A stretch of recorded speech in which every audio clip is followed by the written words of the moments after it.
Today we're going to discuss more on epoxides. These are related to alcohols and ethers. They are a special kind of compounds that have a cyclic system and they are three-member ring and they are very reactive because of that ring strength.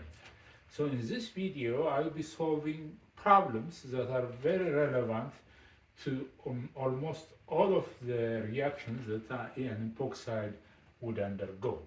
So let's begin with some of the reagents here are listed, and you have ethylene oxide. This is the simplest epoxide you would find, and some reagents are given. And the question is to give what are the products of this epoxide reaction with hydrobromic acid, water sulfuric acid, etoxide in water, acetylide, base, hydroxide base, metal sulfide, etc.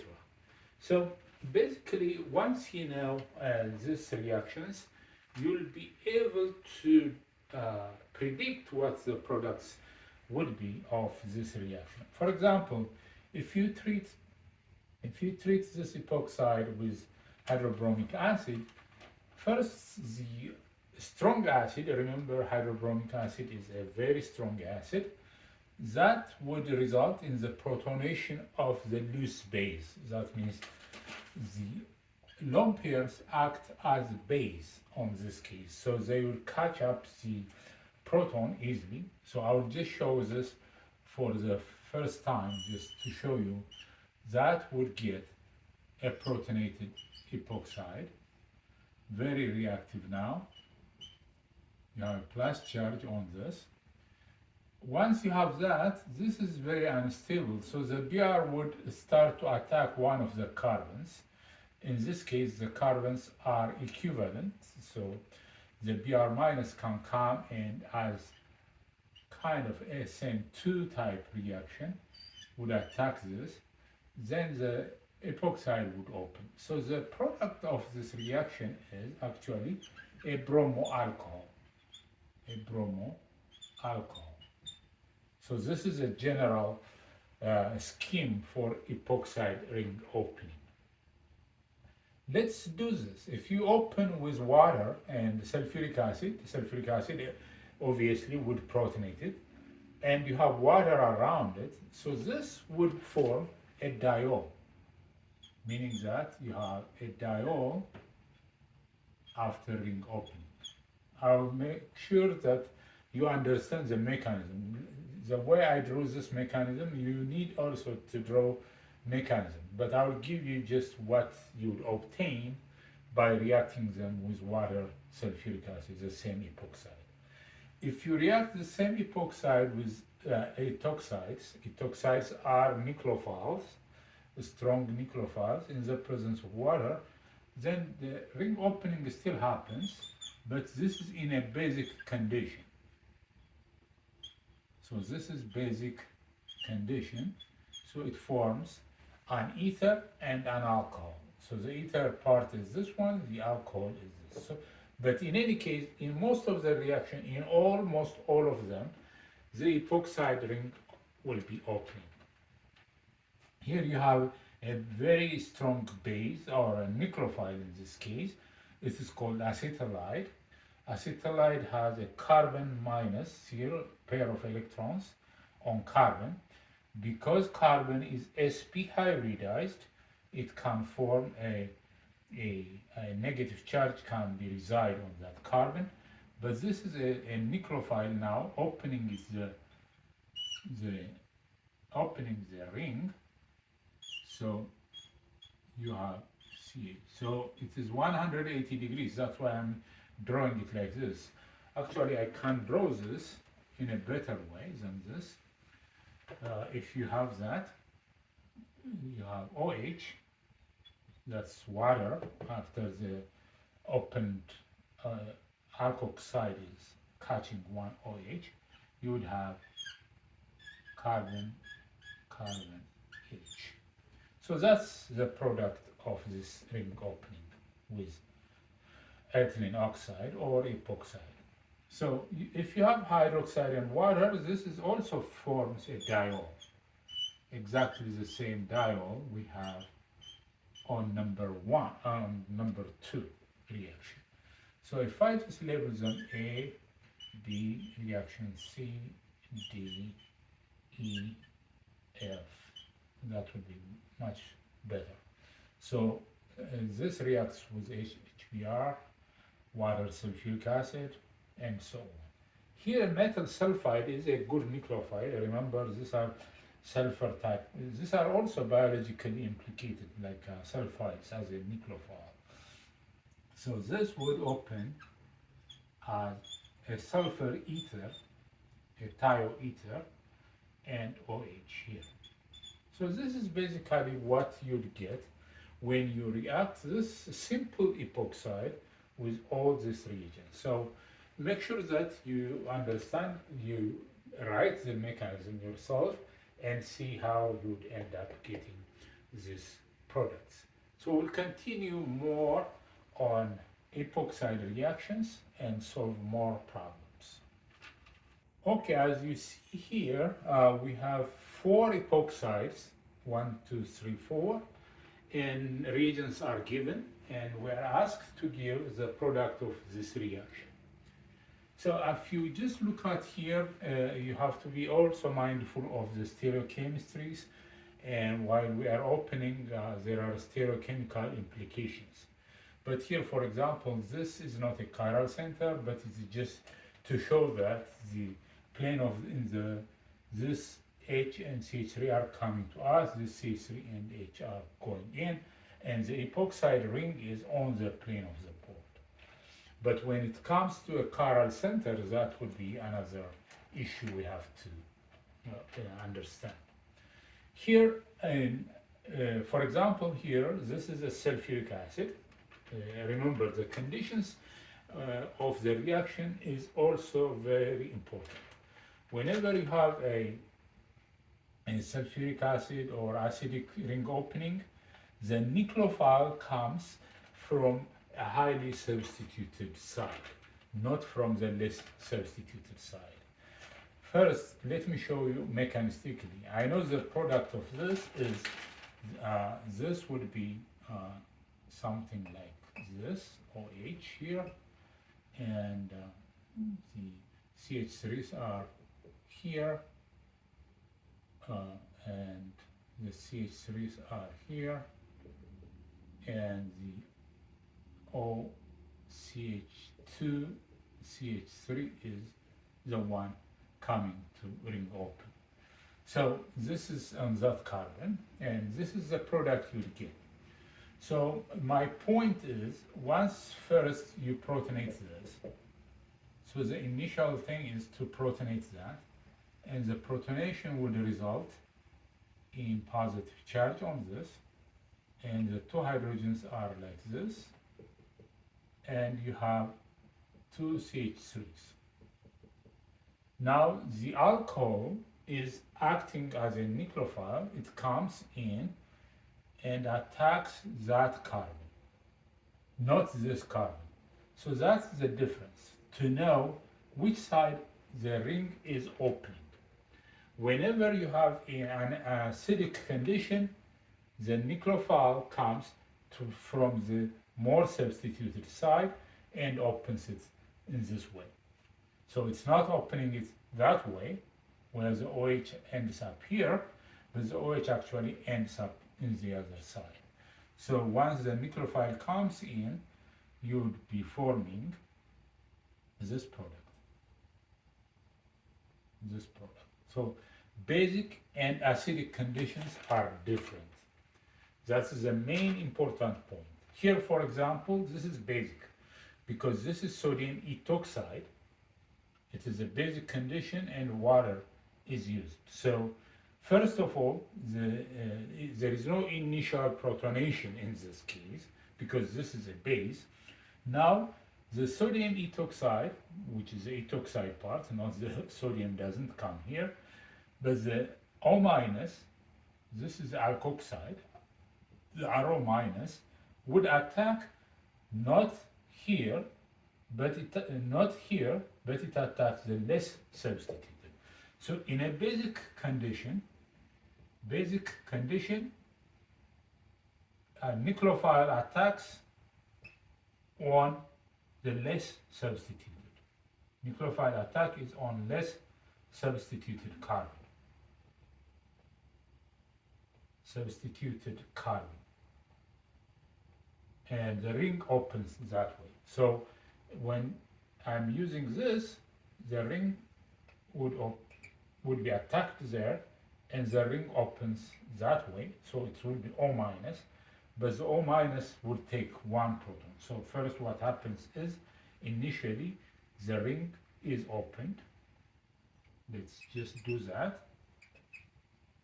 It comes from, in a basic condition, it comes to the less substituted carbon. So what you have is now, you have O minus, right? And the CH3 would be here. But this one, the Epoxide, is formed on this carbon. So once you have that, this would just, since that's not stable, it will take a proton. So the water would hydrate this. So what happens is, this minus charge will take one proton from here, and finally the product would be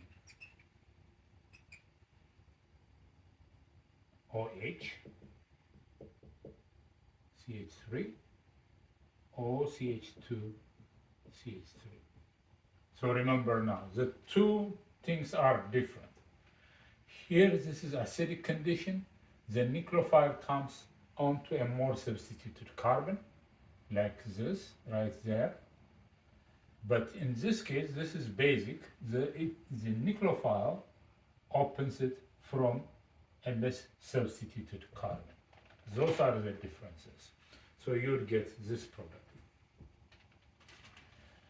Now, let's go to here. Sodium cyanide. Cyanide is a Cn minus, so it is basic condition.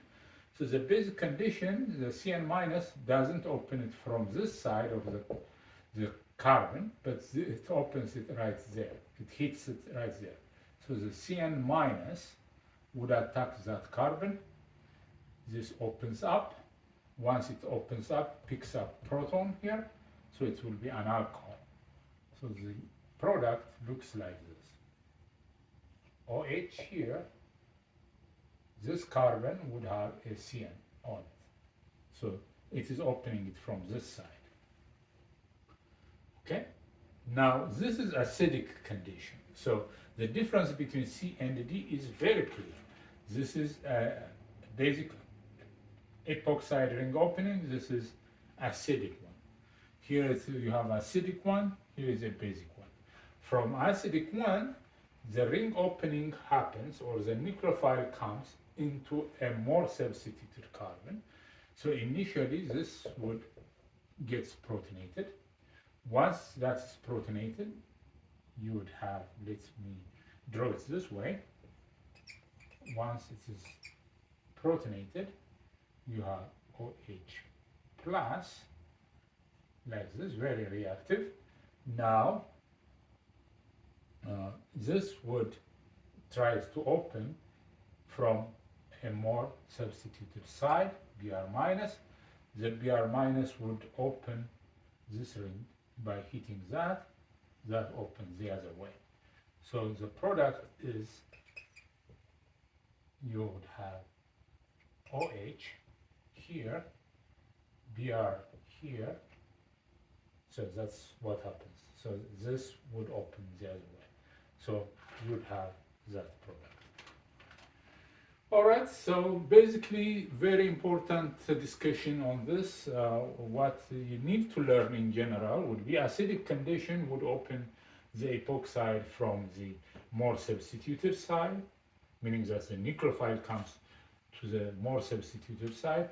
Basic condition always prefers a less crowded side. So the basic one always hits first on the less substituted side.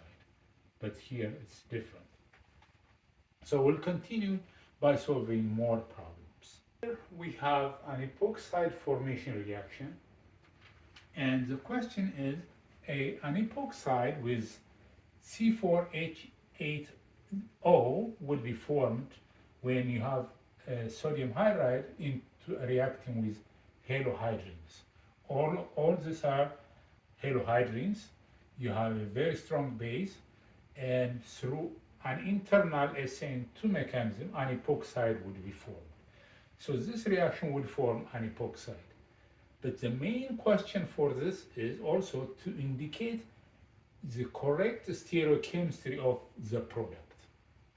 So this is important because since it is an internal SN2 reaction, there is an inversion of configuration on that carbon coming from this one. Because first let me show you the mechanism of this, how it happens. The sodium hydride is a very strong base. In this halohydrin is you have OH here, the halogen is here. The halogen and the hydroxide actually are also anti-orientation. Remember, you have to make the Newman projection so that they are anti. For example, this and that are anti, this and this are anti, but these two are syn. So when we do the reaction, we have to rotate this so that they will be anti as well. That will come later, but let me just show you the mechanism how this reaction forms an epoxide. So the hydride minus, this is what gives me H minus. H minus is a very strong base. It will pull off one of the protons and you'll form this. So O minus will be formed. Still the stereochemistry is the same on that carbon H, and you would have H metal group CH3, and the chloride is here, the chlorine atom is here. Now once you have that, the hydride with obviously it forms hydrogen, that's why you have a very reactive alkoxide here. So internally, this would undergo SN2, internal SN2 reaction. That means this is a leaving group, this pair of electrons would come and attack from the backside to kick out that chloride. Therefore, now you are making an epoxide. The epoxide looks like this. Still, this is the same here, CH3, you have oxygen here, and you have CH3 still didn't change because it's come from the back side. So if you just look at here, this is what you form. No, that's CH3 actually, I'm making a mistake here. That is the hydrogen still there. So let's make sure that the inversion of configuration has happened. For example, if you just look at here, the the priority is for this one. This is number 1, and number 2 is this side. Number 3 is this. Number 4 is this. So if you just go 1 to 2 like this is an S counterclockwise. But since the hydrogen is not at the back, this is an R configuration right there.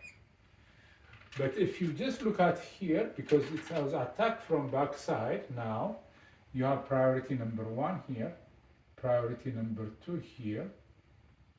So if you just go that way, that is an R, but since H is not at the back, this is actually an S configuration right there.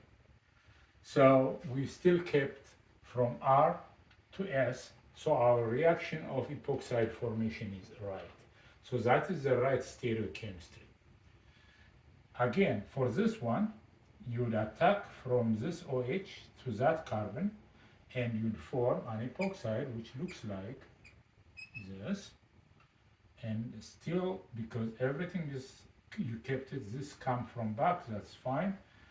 So this would form an H here, CH3 here,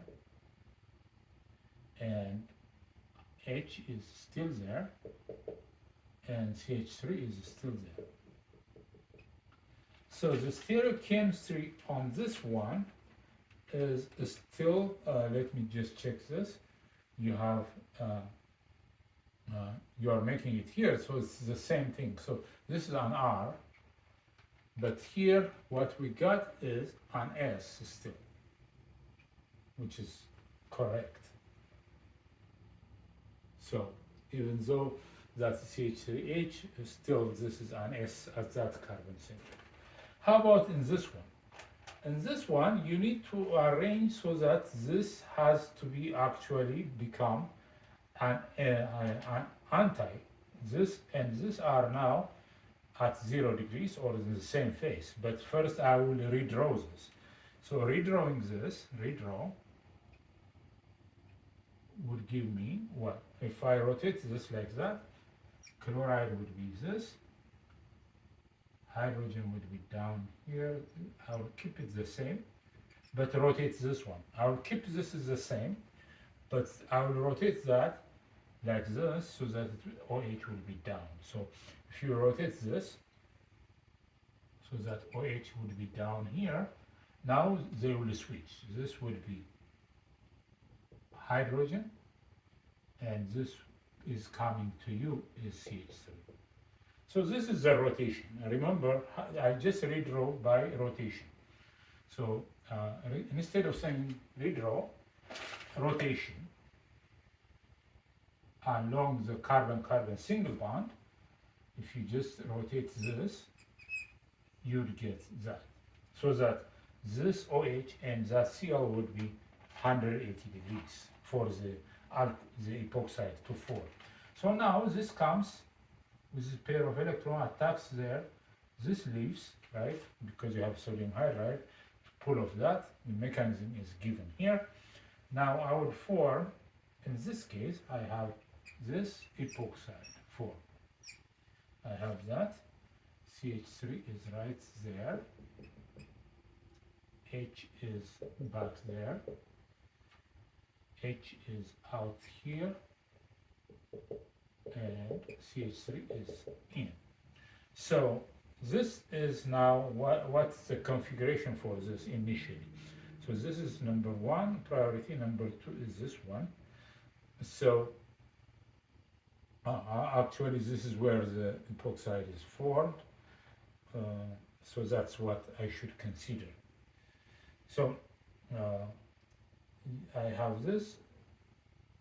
In this case, you have priority number one, which is a chloride, and this is number one, and you go to like this is to 2, that is an R, but since this is, so this is an S configuration right there, because you have a chloride, which is number one, going that way, rotation to number 2 priority, is an R, but this H is coming to me, that would be the opposite S.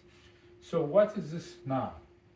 Let's say this is priority number 1, this oxygen, and priority number 2, if this is 1, so this would be, you have this carbon, oxygen 1, and priority 2 is this one. So if you just go this way, this would be an S, but since H is coming to me, this is an R.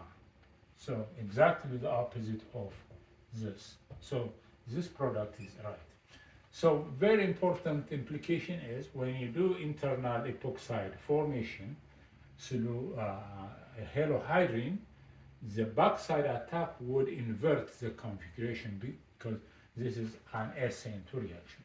So the important point, SN2 backside attack, inversion of configuration on the halide, containing carbon. Remember, this is a leaving group. This is a leaving group. From S, it went to an R, inversion of configuration.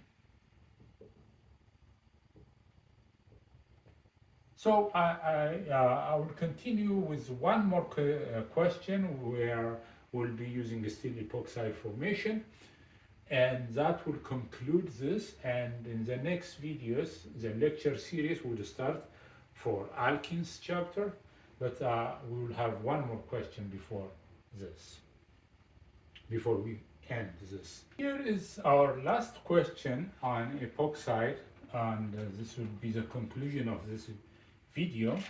This is a transformation of this epoxide to another epoxide where it looks like it has been transformed to this compound.